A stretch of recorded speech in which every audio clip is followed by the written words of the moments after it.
আল্লাহ তাবারাক ওয়া তাআলা বলছেন একটা জায়গার নাম হবে জাহান্নাম, আর একটা জায়গার নাম হবে জান্নাত। আজকের পৃথিবীতে Bharat, Pakistan, Saudi, Sudan, New Zealand, গরল্যান্ড, আর কিছু আর পৃথিবীর বুকে অনেক দেশ, অনেক জেলা, অনেক রাজ্য, হাজার হাজার থানা, সেগুলো কিছুই থাকবে না, ভেঙে চুরমার হয়ে মাত্র দুটি ঠিকানা হবে। আর যতগুলি মানুষ কিয়ামতের মাঠে উঠবে তারা ওই দুটি ঠিকানায় চলে যাবে। সেদিন যে কিয়ামতকেও ধ্বংস করে দেওয়া হবে। কিয়ামত একদিন শুরু হবে, কিয়ামত একদিন শেষ হবে। কবর একদিন শুরু হয়েছে, একদিন কবর শেষ হয়ে যাবে। সব জগতের শুরু আছে, শেষ আছে। জান্নাত আর জাহান্নামের জগতের শুরু আছে, শেষ নাই। অতএব বন্ধুরে, একদিন কিয়ামতে একজনকে দিয়ে বিচার শুরু হবে, একদিন বিচার শেষ হয়ে যাবে। আর আপনার কিনা আরশ থাকবে না, আর আল্লাহ সিংহাসন থাকবে না, নেকি বদি ওজন করা হবে না, দাড়ি পাল্লা থাকবে না, পুরুষেরা থাকবে না, ডান হাতে বাঁ হাতে সার্টিফিকেট দেওয়া হবে না। কিয়ামতকে গুটিয়ে শেষ করে দিয়ে দুইখানা ঠিকানাতে পরিণত হয়ে স্টপ হয়ে যাবে। একটার নাম হলো জান্নাত, আর একটার নাম হলো জাহান্নাম। একটার নাম হলো জাহান্নাম, আর একটার নাম হলো জান্নাত। একটার নাম হলো জান্নাত, আর একটার নাম হলো জাহান্নাম। তিন নম্বর কোন জায়গা থাকবে না। এরপরে ওই কিয়ামতের মাঠে যতগুলি লোক দল দল উঠেছে, কিছু গ্রুপ জান্নাতে যাবে, কিছু গ্রুপ জাহান্নামে যাবে, কিছু গ্রুপ জান্নাতে যাবে, কিছু গ্রুপ জাহান্নামে যাবে। জাহান্নাম যাবে কে? গুনাহ করেছে যে। জান্নাত যাবে কে? নেকি করেছে যে। আর আপনার কিনা জাহান্নামের ভিতরে লোক দল দল ঢুকবে। সেই দলগুলো হলো মুশরিক, সেই দলগুলি হলো কাফির, সেই দলগুলি হলো ফাসিক, সেই দলগুলি হলো মুনাফিক, ওই দলগুলি হলো জালিম। জান্নাতে যাবে কে? সেই দলগুলির নাম হচ্ছে মুত্তাকি, সেই দলগুলির নাম হচ্ছে মুমিন, সেই দলগুলির নাম হচ্ছে শহীদ, সেই দলগুলির নাম হচ্ছে মুফলিহুন, মুহতাদুন, ওই দলগুলির এই নাম হচ্ছে উলাইকা হুমুল ফাইজুন।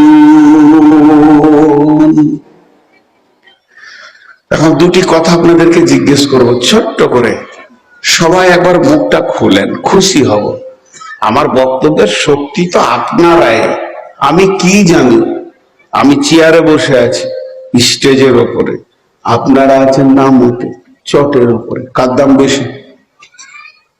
জি হ্যাঁ খ্যাপা। যে দাঁড়িতে মাল থাকে না ওইটাই উপরে থাকে, যে দাঁড়িতে মাল আছে ও তো নামাতে থাকে। উঁচু জায়গায় বসার যদি দাম বেশি হতো তাহলে বাঁদর তো আরো দামি, ও তো গাছের একদম শেষ সীমানায় আছে। আপনারাই হলেন আমার সব থেকে, আপনাদের দুয়ার বরকত আমি চলছি। আমার মতো একটা নিরেট গাধার মূল্য কি আছে? আপনারা শুনছেন বলে আমি বক্তা, উঠে চলে গেলে আমি জিরো, আমার কিছুই নেই। তো অতএব আপনারা একটু মুখ খুলেন, আপনারা আমার ওস্তাদ মানুষ।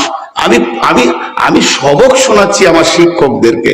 আপনাদের দুয়ার বরকতে আমার মতো একটা গাধা দুনিয়াতে চলছে ফিরছে, দেশ বিদেশ করছে। তো যাই হোক, দুটো একটা কথা জিজ্ঞেস করব, শেষ ঠিকানা কয়টা? জোরে বলেন, শেষ ঠিকানা কয়টা?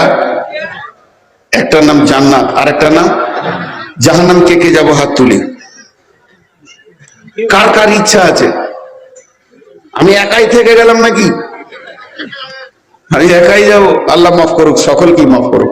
আল্লাহ আমাদের সকলকে জান্নাত দান করুন, আমিন বলে না? আল্লাহ আমাদের দুশ্মনকেও জান্নাত দান করুন। জি ভাই, সেখানে গিয়ে আনন্দ করব। দুনিয়াতে দুশ্মনী করলে তো কি হলো, জান্নাতে গিয়ে আনন্দ করব, তার সঙ্গেই দেখা হোক। তা ঘটনা হচ্ছে, কাউকে যেন আল্লাহ জাহান্নাম না দান করেন, প্রত্যেকটি কালেমা ওয়ালাকে আল্লাহ জান্নাত দান করুন। জি, গতকালকেও বলছিলাম যে কি রাম, শ্রীরাম সারা দুনিয়া ঘুরে কোথাও জায়গা পেলে না, মসজিদ ঢুকে পড়ল। জি, তো মুসলমানরা কত উদার, মসজিদই জায়গা দিলে। এবার খালি তোরা ভক্ত কটা ঢুকে গেলেই হয়ে যায়। জি, কথা ঠিক না ভুল? পৃথিবীর কোন জাতি রামকে জায়গা দিলে না, শেষকালে মুসলমানদের কাছেই জায়গা দিলে। তো এখন গরুর মুখ খেয়েছে, দুদিন পর গরু খাবে ইনশাআল্লাহ, আপনারা দোয়া করেন। তো আল্লাহ তাবারক ওয়া তাআলা আমাদেরকে ওই জায়গায় পৌঁছিয়ে দিয়েছে, আমরা কত অনেকটিক ভাবে আল্লাহকে পেয়েছি। তাহলে জান্নাতে যতগুলো গ্রুপ যাবে সেই গ্রুপের ভিতরে একটা গ্রুপের নাম হচ্ছে মুমিন। একটা গ্রুপের নাম কি বললাম? সবাই একবার জোরে বলেন, একবার জোরে এটা শুনি। একটা গ্রুপের নাম কি? যতই চিল্লান, মা বোনেদের চিল্লানি বন্ধ করতে পারবেন না। আপনাদের মহিলা কোনো বক্তা আছে নাকি? তো চলছে যে দুটো, যখন থেকে উঠেছি মেশিন চলা হচ্ছে, জি, ওর মুখই বন্ধ নাই। আল্লাহ মাফ করুক। যে খালা আমার চিল্লাইছে, খালুর সঙ্গে দেখা হলে দুটো জিলাপি খাইতাম। খালু যে কত জ্বালাতে আছে, আমি যদি এইটুকুতে এত কষ্ট পাই, তো যে ওকে নিয়ে সংসার করছে তার কত কষ্ট, তার কত সবর। তো আমরা সকলে মুমিন হব ইনশাআল্লাহ। তাহলে মুমিন হতে গেলে কার কাছ থেকে নিতে হবে ডিরেকশন? আল্লাহর কাছ থেকে। কার কাছ থেকে? আল্লাহর কাছ থেকে। কোরআনে অনেকগুলো মুমিনের ডেফিনেশন আছে, আমি একটা পড়েছি, আমার হাতের দিকে তাকান। বিসমিল্লাহির রহমানির রহিম। ইন্নামাল মুমিনুনা আল্লাযীনা ইযা যুকিরাল্লাহু ওয়াজিলাত কুলুবুহুম ওয়া ইযা তুলিয়াত আলাইহিম আয়াতুহু যাদাতুহুম ঈমানা ওয়া আলা রাব্বিহিম ইয়াতাওয়াক্কালুন। الذين يقيمون الصلاة ومما رزقناهم ينفقون أولئك هم المؤمنون حقا لهم درجات عند ربهم ومغفرة ورزق كريم। কয়টা হলো? 9টা। কয়টা হলো? কথা বলেন আমার সঙ্গে। 9টা। মুমিন যে হবে তার গুণ হবে 5টা। গুণ কয়টা হবে? 5টা। আল্লাহ সার্টিফিকেট দেবেন একটা, যে এই লোকটা মুমিন। তাহলে কয়টা হলো? 6টা। আর আল্লাহ 3খানা প্রাইজ দেবেন তাকে। হাজি, আপনাদের ভাবটা শিশু মাদ্রাসায় যদি কোনো ছেলে ভালো মেধা হয়, ভালো রেজাল্ট করে, মাদ্রাসা কমিটি তাকে প্রাইজ দেয় না? দেয়। তো আমার আল্লাহ ওর উপরে খুশি হয়ে 3টে প্রাইজ দেবেন। তাহলে কয়টা হলো? 5টা আমল, একটা সার্টিফিকেট, 3টে প্রাইজ। কয়টা হলো? 9টা।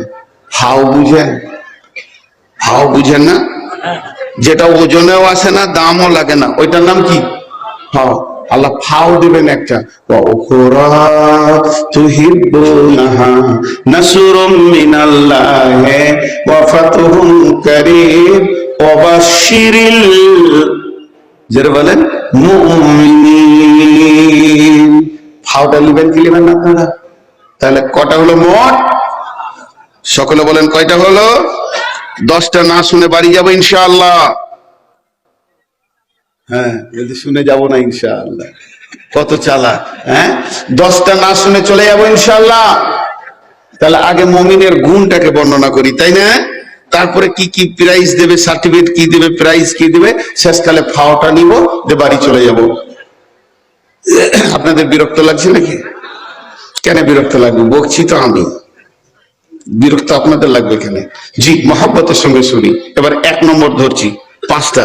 বিসমিল্লাহির রহমানির রহিম। ইন্নামাল মুমিনুনা আল্লাযীনা ইযা যুকিরাল্লাহু ওয়াজিলাত কুলুবুহুম ওয়াজিলাত কুলুবুহুম ওয়াজিলাত কুলুবুহুম।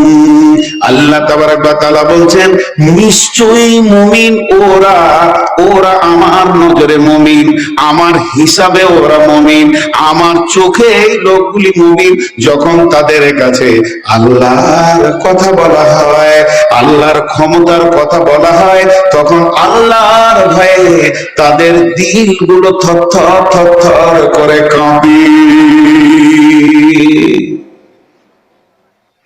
স্কুলে অঙ্কের বই আছে, কোরআন অঙ্কের বই বলা বিয়াদবি, বুঝাচ্ছি। স্কুলে অঙ্কের বই আছে, গোটা বইটা কি? প্রশ্নমালা। অঙ্ক কি প্রশ্নমালা, তাকে করে উত্তর বের করতে হয়। তাই এই উত্তরটা শেষ দিকে লেখা থাকে, থাকে কি থাকে না? উত্তর, অঙ্কের উত্তর যদি মিলে যায় তাহলে অঙ্কটা হয়েছে, যদি না মিলে হয়নি। তাহলে আমরা তো মুমিন, এটা আমাদের দাবি, কিন্তু আল্লাহর ভয়ে দিল কাঁপছে না, চোখে পানি আসছে না, তাহলে মুমিন? অঙ্কে মিলছে না, কোরআন হলো আমাদের জিন্দেগি, সে মিলাতে হবে, মিলছে না, তাহলে আমরা মুমিন, এটা কোনো ধোকায় আছে, ধোকায় আছে।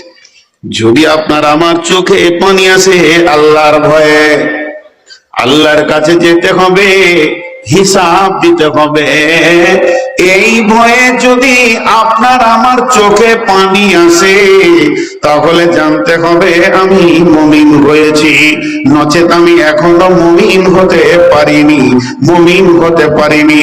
যেহেতু কোরআন বলেছেন মুমিনের প্রথম নম্বরে গুণ হচ্ছে যখন তার কাছে আল্লাহর কথা বলা হবে, আল্লাহর পাকারের কথা বলা হবে, আল্লাহ ধরবে এই কথাটা বলা হবে, তখন তার দিলটা থরথর থরথর করে কেঁপে উঠবে আর চোখ দিয়ে ঝরঝর করে পানি বইবে।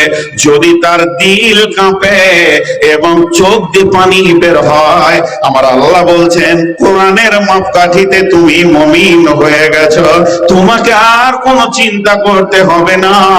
বিশ্ব নবী বলছেন ওয়ারাজুলুন যাকারাল্লাহ খালিয়ান ফাফাযাত আইনাহু, এমন কিছু লোক আছে যারা গভীর রাত্রিতে উঠে যায়, তাতাজাফা জুনুবুহুম আনিল মাজাজি'i ইয়াদউনা রাব্বাহুম খাওফাও ওয়া তামা, গভীর রাত্রিতে লেপটাকে সরিয়ে দিল, আল্লাহর ভয়ে উঠে উযু করে 2 রাকাত সালাত পড়ে দুউনা রাব্বাহুম, রবকে ডাকতে শুরু করলো, খাওফাও ওয়া তামা, ভয় এবং আশার ভিতর দিয়ে, ওয়া মিম্মা রাযাকনাহুম ইউনফিকুন, এবং নিজের রুজি থেকে আল্লাহর রাস্তায় দান করবে, আর গভীর রাত্রিতে আল্লাহর ভয়ে চোখের পানি পড়বে, ওই লোকটাই হচ্ছে মুমিন। খালি কোষ্টি পাথরটা নিজের গায়ে একবার লাগিনি, আমি কাঁদি তো, যদি আপনার বিবেক আপনাকে বলে হ্যাঁ তো মুমিন, না তাহলে মুমিন নয়।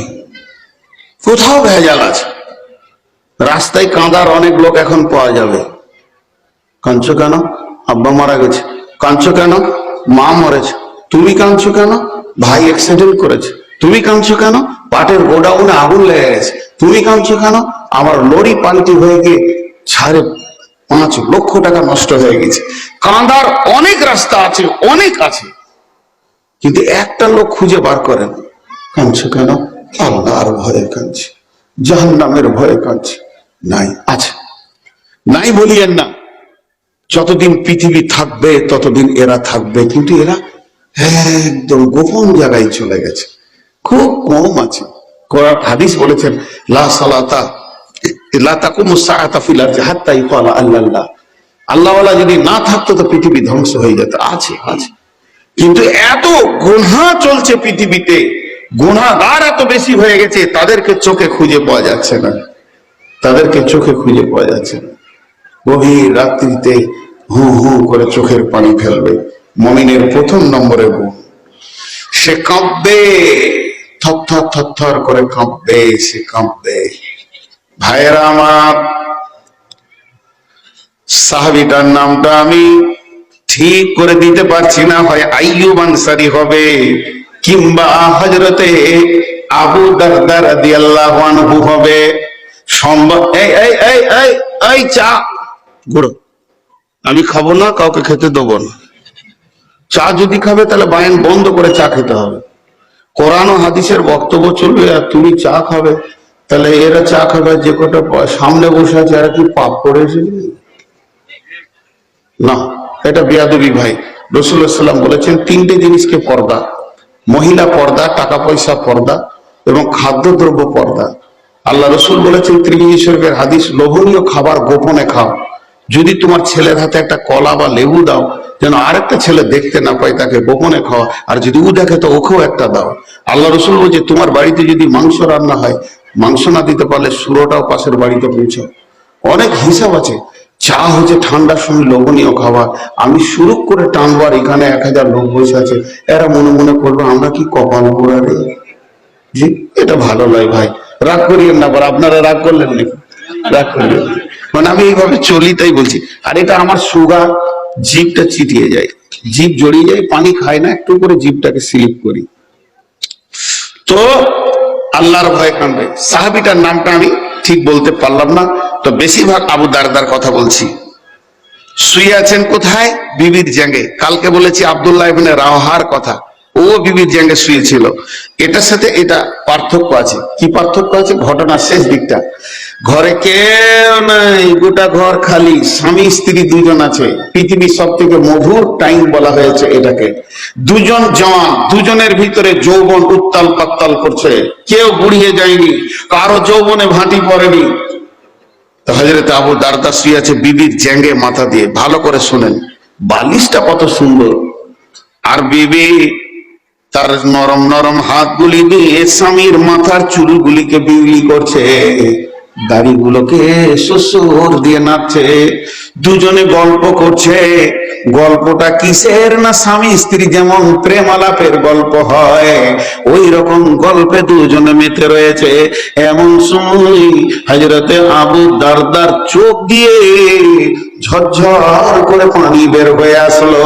তখন ওর বিবি বলছে, আপনি কাঁদছেন কেন? ওর কান্না দেখে বিবিও কেঁদে ফেলেছে। বিবিকে বলছে, বিবি রে তুমি কাঁদছো কেন?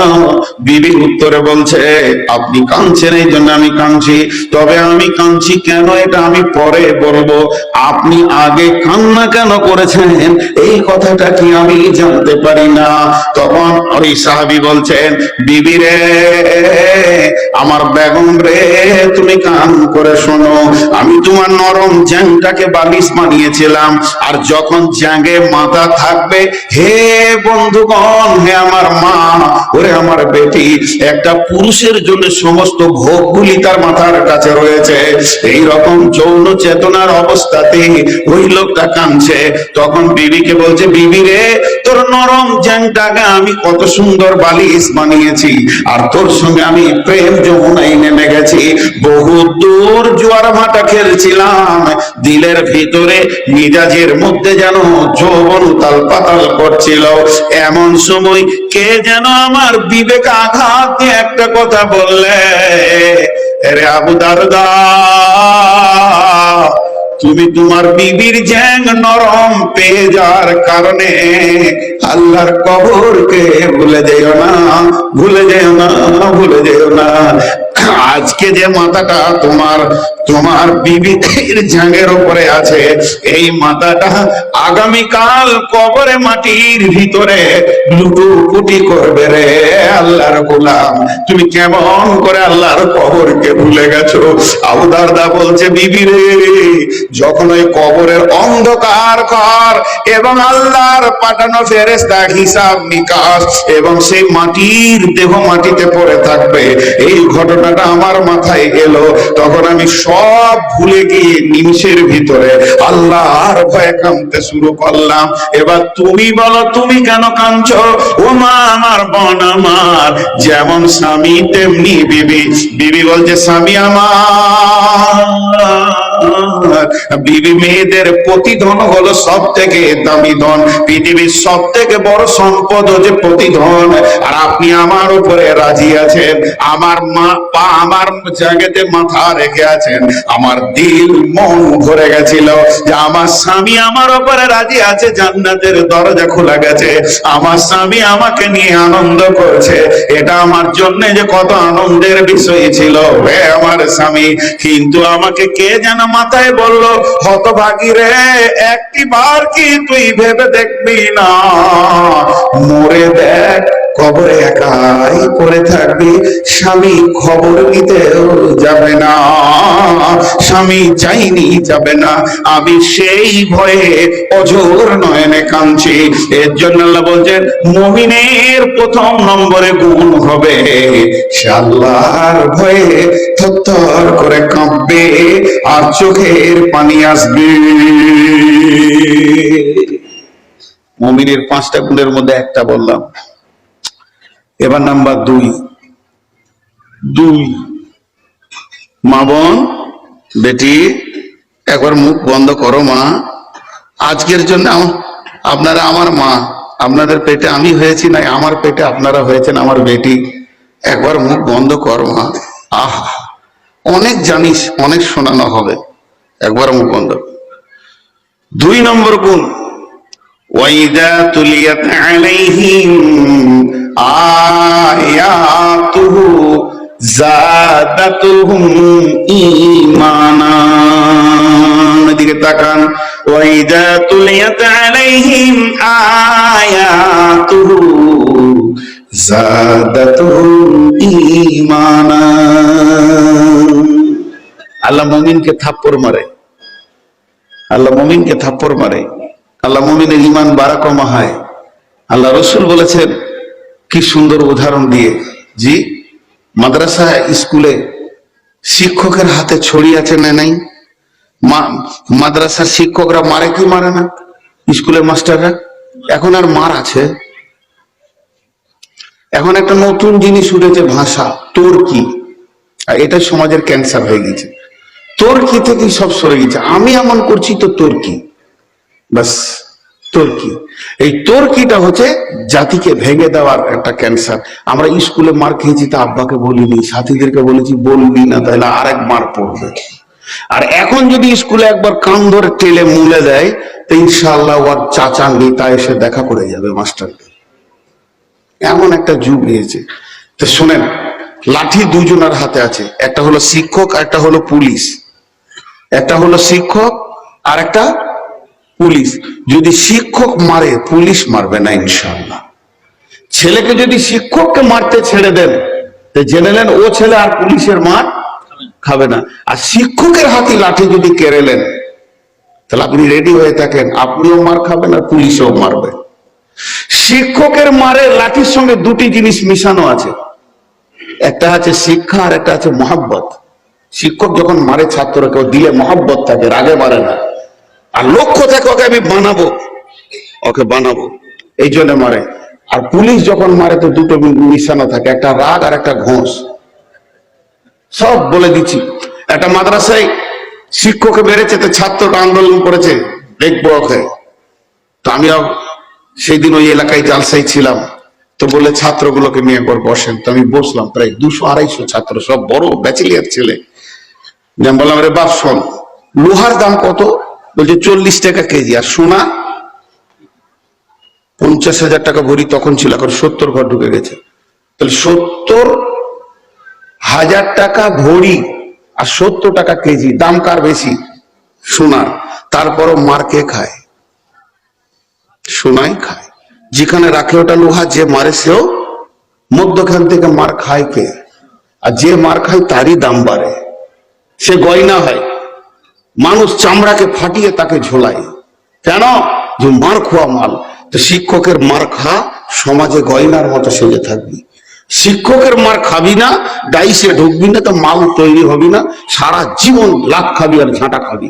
এমন কিছু আলেম পৃথিবীতে সমাজে আছে। মা, আমি কথা ভুল বলছি ভাই? ভুল বললে কানটা মুলে দেন, সমাজে কোনো লজ্জা করবেন, আপনি আমার শিক্ষক। কিছু আলিম সমাজে এমন এসেছে, লাখ খোকা আলিম, সারা পৃথিবীতে ওরা ঘুরছে, লাখ খেয়ে সমাজের কাছে গড়ে পড়ে থাকছে। কেন? চরিত্র বানায় নাই, এই জন্য যে সে শিক্ষকের মাত খেতে পারেনি। জি, আমার নিজের কথা, সে বছর হেদায়েতুল নূপুরি প্রশ্ন করেছে, এখনো মনে আছে, মুনসারিফ কাকে বলে, গায়ের মুনসারিফ কাকে বলে? মৌলানা সুলতান শামসী, তাও নাম বলে দিল। তা আমাকে প্রশ্ন করেছে, মুনসারিফ কাকে বলে, তুই বল। আর আমার পাশেরটাকে বলছে, তুই বল গায়ের মুনসারিফ কাকে বলে। ওরটা আমি বলছি, ও আমারটা বলছে। এইটুকু উল্টা হয়ে গেছে। উনি বইটা বন্ধ করে রাগ করে পালিয়ে গেলেন। রাগ করে পালিয়ে গেলেন, তো যে পায়ে ধরলাম, মার খেয়েছি ভাইরা আমার। তো যে কথা বলছি, বিসমিল্লাহির রহমানির রহিম, ওয়া ইযা তুলিয়াত আলাইহিম আয়াতুহু যাদাতুহুম ঈমানা। মুমিনের দ্বিতীয় গুণ হবে, তারা যখন কোরআনকে শুনবে তার ঈমান বাড়বে। এতক্ষণ এই উদাহরণগুলো কেন দিলাম, এবারে অ্যাপ্রোচ করে দিছি। হাজি, একটা কথা জিজ্ঞেস করি, আপনাদের এলাকায় এই যে জালসা হচ্ছে, আজকে জালসা হচ্ছে, এর আগে তো কমিটি কালেকশন করেছে, এলাকায় করেছে কি করেনি? তো আপনারা কমিটির লোক বলেন, কালেকশন করতে গিয়ে কেউ বলেছে ভাই 100 টাকা নেন, না ভাই 500 দেন, আচ্ছা যা 300 নেন। কেউ বলেছে এই কে আসছে উন্নর মোহাম্মদ, এলাকায় 500 টাকা লে। আবার এমনও লোক আছে ও 1 টাকাও দিবে না, আর বৈজ্ঞানিকের মতো বুদ্ধি দেবে, কি বলবে, এ জালসা করে কোনো লাভ নাই, ফালতু, কিচ্ছু হচ্ছে না সমাজের। এই মাল আছে না নাই? জোরে বলেন আছে না নাই? ভাইয়েরা আমার, আজকে ওই লোকটা কোন লোক, ওই লোকটা কোন মিজাজের লোক, আল্লাহ তাবারাক ওয়া তাআলা কালাম পাক থেকে প্রমাণ করে দিব। আল্লাহ রাব্বুল আলামিন বলছেন, ওয়াদাক্কির ফাইন্নাদ যিকরা তানফাউল মুমিনিন, ওয়াদাক্কির ফাইন্নাদ যিকরা তানফাউল মুমিনিন। হে আমার গোলামের দল, তোমরা বলতে থাকো, বলতে থাকো, বলতে থাকো, তার কারণ বলা বলিটা বন্ধ করে দিও না, নিশ্চয়ই মুমিনদের লাভ হবে। আল্লাহ তাবারাক ওয়া তাআলা আবার বলছেন, ফাযাক্কির ইন্নামা আনতা মুযাক্কির লাসতা আলাইহিম বিমুসাইতির। তোমাদেরকে বলতে বলা হয়েছে, তোমরা বলতেই থাকবে, কিন্তু তোমাদের হাতে প্রশাসন ক্ষমতা ছেড়ে দিইনি। ইন্নাকা লা তাহদি মান আহবাবতা ওয়ালাকিন্নাল্লাহা ইয়াহদি মান ইয়াশা। আল্লাহ যাকে ভালোবাসে তাকে হেদায়েত দেন, আর আল্লাহ যাকে ভালোবাসে না সে হেদায়েত পাবে না। তাহলে যে বন্ধুরা বলছেন জালসাতে লাভ হয় না, বিশ্ব নবী নিজের চাচা আবু তালেবকেও হেদায়েতের রাস্তা দিতে পারেনি। আবু জাহেল রসুলের বাড়ির পাশে পাশে থেকেও হেদায়েত পেল না, কিন্তু হিন্দা রসুলের চাচা আমির হামজার খলিতে চাপানোর পর সে আবার ঈমান এনে জান্নাতি হয়ে গেল। অতএব বন্ধুরে, হেদায়েতটা সম্পূর্ণ আল্লাহ কালেকশন করেন এবং আল্লাহ সেটাকে আপনার প্রচার করেন, কিন্তু আপনার আমার কাজ হলো মানুষের কাছে পৌঁছে দেওয়া। আল্লাহ তাবারাক ওয়া তাআলা বলছেন, ওয়াইদা করে ওয়াইদা তুলিয়াত আলাইহিম আয়াতুহু যাদাতুহুম ঈমানা। মুমিন যারা হবে রে, তাদের কাছে যখন কোরআনের আয়াত শোনানো হবে, তাদের ঈমান বাড়বে। শিক্ষকের মতো আমি মেহনত করছি, আপনাদের কানে পৌঁছাচ্ছি, কে পাবে, কে কতটা হবে এটা জানি না। ছুরি দুজন ধরে, ডাক্তারও ধরে, ডাকাতও ধরে। ডাক্তার ধরে বাঁচানোর জন্য, ডাকাত কাটে মারার জন্য। অতএব হেদায়েতের সম্পূর্ণ মালিক হলেন আল্লাহ। এবার একটা উদাহরণ দিব আপনাদেরকে, উদাহরণটা মন দিয়ে শুনবেন। মুমিনের অভ্যাসটা কেমন, এই মোবাইলটাই বলি, মোবাইলের ব্যাটারির মতো। ব্যাটারিটা লাগিয়ে দেন, পটপট পটপট পটপট 100 হয়ে গেল। এবার ব্যবহার করেন, হ্যালো কিছু দেখেন, জালসা শুনেন, গজল শুনেন, আবার ফেসবুকে কিছু খবর শুনেন, ব্যাটারি কমতে থাকবে, কমতে থাকবে, আবার লাগিয়ে দেবেন, আবার বেড়ে যাবে। আল্লাহ বলছে মুমিন হলো পৃথিবীতে ওই রকম। তারা কি করবে, তারা যখন জালসার মাহফিলে বসবে, ওয়াজ মাহফিলে বসবে, খুতবা শুনবে, মসজিদে কোনো বায়ান শুনবে, ইমামের কাছ থেকে কোনো হাদিস কোরআনের কথা শুনবে, তো তার ঈমান বাড়বে। আর যখন সে ঘর সংসার, ছেলে পিলে, বউ বিটি, ব্যবসা বাণিজ্য, চাকরি বাকরিতে মেনে যাবে, তখন ঈমান কমতে থাকবে। আবার যখন তারা বসবে কোরআনের মজলিসে, তার ঈমান বাড়বে। এটা হলো মুমিনের দ্বিতীয় গুণ। আয়াত শুনলে তাদের ঈমান বাড়ে। কেমন বাড়ে? মুমিনের মতো। এবার একটা উদাহরণটা মন দিয়ে শোনেন। একটা ছেলে, আপনার এই ভাবতা বাড়ি, ও দিল্লিতে 10 বছর 15 বছর ছিল, ভালো ব্যাটারি রিপেয়ার করা শিখে এসছে।